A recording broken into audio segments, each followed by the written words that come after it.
Shalom, shalom, Salakia, back again. This is Sirach 6, and I'm starting at verse 15 now. Nothing doeth countervail a faithful friend, and his excellency is invaluable. So nothing can be compared to a faithful friend, which means this friend has been proven. All right, that's why when you read Sirach, it says prove a friend first. All right. Like the scriptures say, lay no hand suddenly on no man. All right. This is verse 16. A faithful friend is the medicine of life, and they that fear Yahweh shall find him. Whosoever feareth Yahweh shall direct his friendship aright. For as he is, so shall his neighbor be also. All right, so that's saying a lot in itself. It said a faithful friend is the medicine of life, man. All right. It says, him that feareth the Lord shall find him. So the true fearers of Yahweh Shema Shah are going to have these type of brothers, these type of friends. All right. And then the last verse said, the Lord shall direct his friendship. So the Lord is going to, bring the brotherhood together, direct them together collectively, man. All right. Because this last scripture say what? For as he is, so shall his neighbor be. All right? Iron sharpeneth iron, man. If I'm on point, my brother's on point. If I'm not on point, my brother gonna put me on point, so I could be the same as my neighbor. All right? One body, one spirit, one mind. All right? I'll go from there to Sirach. I believe this is 24 and 10.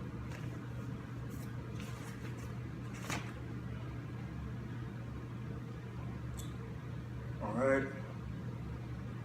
No, this is Sirach 29 and 10, I believe.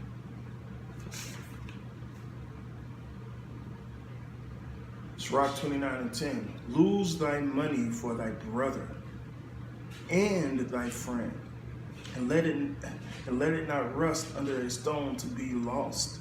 All right. So this is actually getting physical. Carnal, so to speak. Your carnal things. For brothers in need for money, hey, it could be $100. If he can't pay it back to you or whatnot, or even if he say, he can't pay it back or whatnot, lose it for him. Like, fuck it. Shit, we all we got, man. We one body. If one suffereth, we all suffer.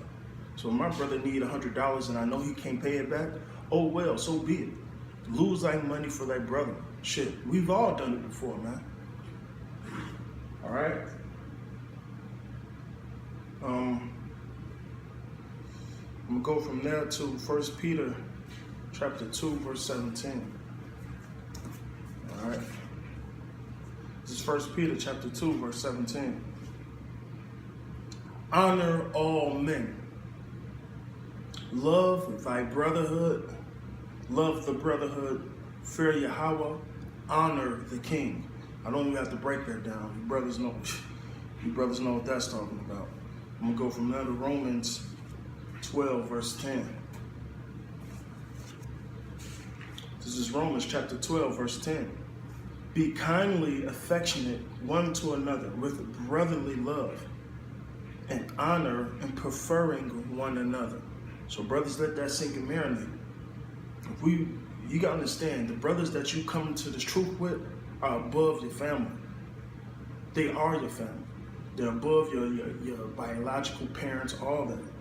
Your sister, your brother. You guys read the scripture, Yahweh said, who's my mother, who's my sister, who's my father, or my brother, man.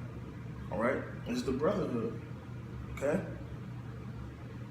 And you got to remember that, because the scriptures say, a man that loveth his wife, his mother, his father, or his son or daughter more than he loved me, he's not worthy of me, man. It's really that simple. Where was I at? Romans 12, 10.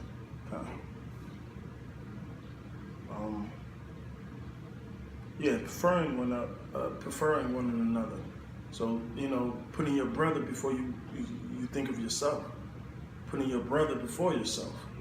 All right? That's how you got to be in this thing.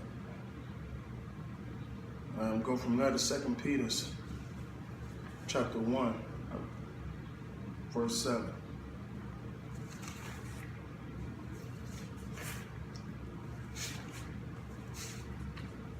2 Peter chapter 1, verse 7. Into godliness, brotherly kindness. Matter of fact, let me actually start over. I'm going to start at 2 Peter first chapter, verse 5. And besides this, giving all diligence, add to your faith virtue, and to virtue knowledge. So this is all building up to something, all right? And to knowledge, temperance, which is balance, and to temperance, patience, because you got to have patience and balance go hand in hand, all right? And patience to godliness, right? Because you're going to know how to judge correctly, all right? And to godliness, brotherly kindness, and to brotherly kindness, charity. So you got to have that charity. In everything that you do, you got to have that charity. All right? I'm going to go from that to... I got a lot of favorite scriptures. I can't say one is better than the other because, hey, like the scriptures say, I come in the volume of the whole book. But this one, me and the brother Watazawanya, you know, is one of our favorite ones, all right? Because, you know, brothers... You have a lot of brothers in this truth that have a Jonathan and David type relationship, all right? You know, that's how I view that certain brother, Batazawanya. All right, so this is Ecclesiastes chapter 4, verse 8, which is pretty heavy.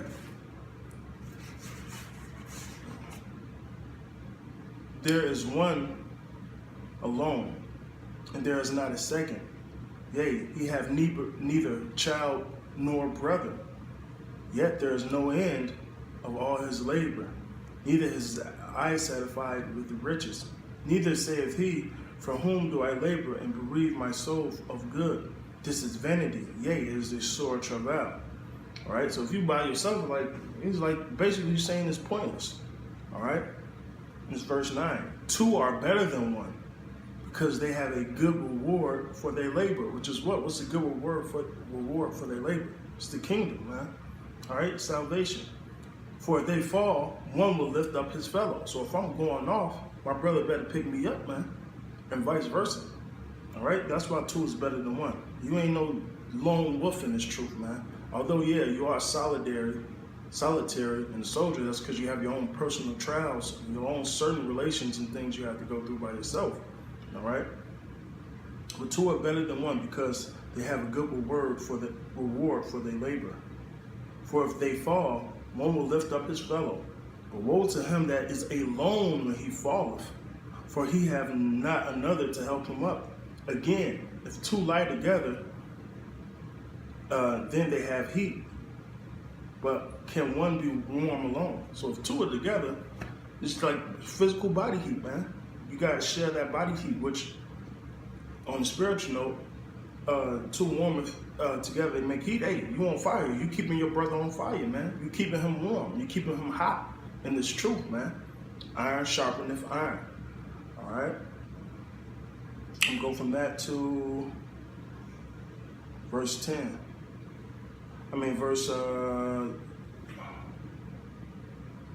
Verse 12. And if one prevail against him, two shall withstand him. So if a nigga try to come against you, brother, hey, no, nigga, you got to go through both of us. So guess what? Nah, it ain't fair. All right. Furthermore, it says, two shall withstand him, and threefold cord is not quickly broken. So if two shall withstand him, shit. Three, he gonna have a hard time getting through. It's impossible, man. So the more brothers you got, the better it is, man. All right. So with that, I hope this lesson was edifying. All right. First off and foremost, all praises, honor, and glory to Yahweh Ba'ashem Yahushai. Double honors to the elder apostles of Great Millstone, and salutations to the elect, to the brotherhood. All right. With all love and all charity. Shabbat Shalom, Aki.